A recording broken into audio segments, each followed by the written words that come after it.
Hello everyone, welcome to another episode of Harebrained Games Week in Review. Last week we gave an introduction on these weekly things and I showed off 3 games. This week we're going to go over some news of what's going on in the industry, and then I'm going to cover 3 games that I'm going to be shooting into this week. First off, we're getting ready for the global gaming community is getting ready for Essen, which is a huge convention in Germany that showcases and has been sort of the grandfather of showcasing board games. Euro games has been the sort of the root of it, but as time has gone by, it's expanded greatly. But it is a incredible convention that many of my friends have been able to go to. It's on my bucket list to someday go to Essen, but once again this year it's not going to work out. There is when you'll see a lot of new games being introduced to kind of get people's minds churning for, I don't know, Christmas. Christmas is coming. But that's interesting. Now, close to home, I am doing my own board game convention.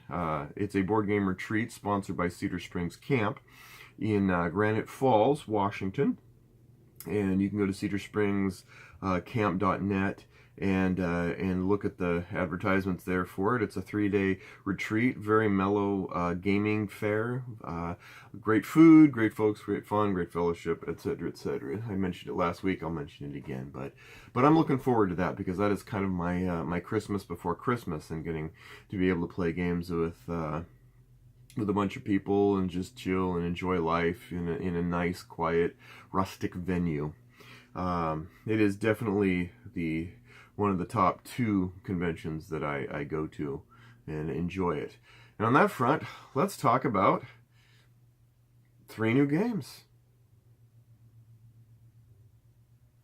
Okay, so first this week arriving is First Martians: Adventures of the Red Planet by Ignacy Trzyszak, Polish guy.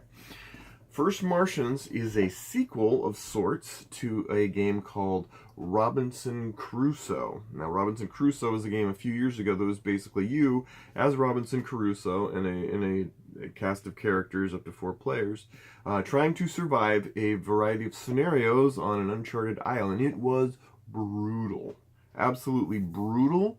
Thematic. Rulebook was a bunch of brambles, but thanks to a lot of help and a lot of playthroughs, we ended up getting it all kind of nailed out to give it a shot. It is a brutal game. You do not go into that game going, life is glorious, start to finish. It is in fact brutal. First Martians, I'm told, follows suit in a big way too, but the kicker here and the thing that sets this apart is the app. Now, I know that's a kind of a controversial topic, but this game has a corresponding app, Android, iOS app. Maybe I'm not sure if a PC equivalent is available. It probably is, where the app actually drives the game with custom events and scenarios and such. You still get the full. I mean, this is a heavy box. This is like heavy.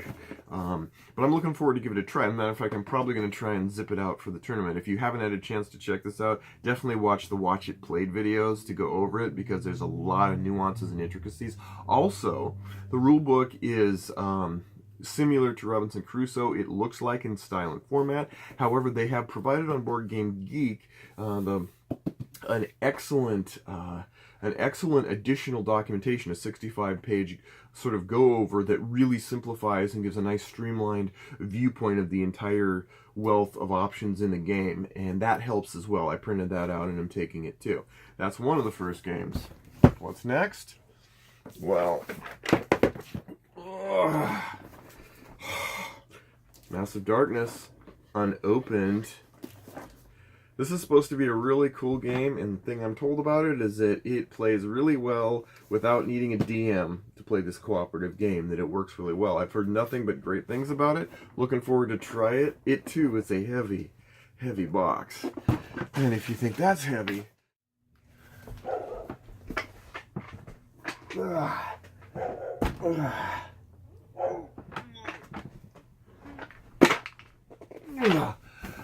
I'm kidding. This one's actually a really small and light one.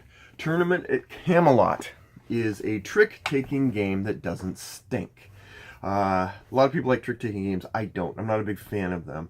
To describe a trick-taking game, for those who don't understand what it is, in a trick-taking game, everyone is dealt a hand of cards, and Each round, you place one of your cards in the middle of the table, usually looking to fulfill some set of criteria. Then all the cards in the middle of the table are evaluated against that rule, and someone grabs all those cards and keeps them, called taking a trick. Usually there's rules such as highest card, lowest card. There's usually a trump card put in the middle or something. It's entertaining. It's lighthearted.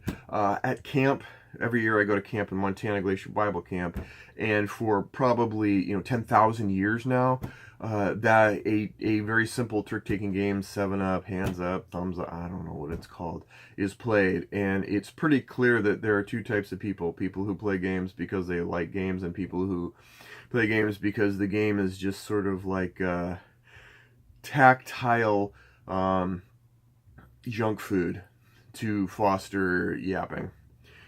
That's not me. This, however, surprised the snot out of me. Tournament of Camelot is a trick-taking game, but in a curious way. There are special powers for each player based on your role of one of the Knights of Camelot. Merlin, Arthur, Guinevere, Gawain, Elmer Fudd. And each of these players that you are has a certain amount of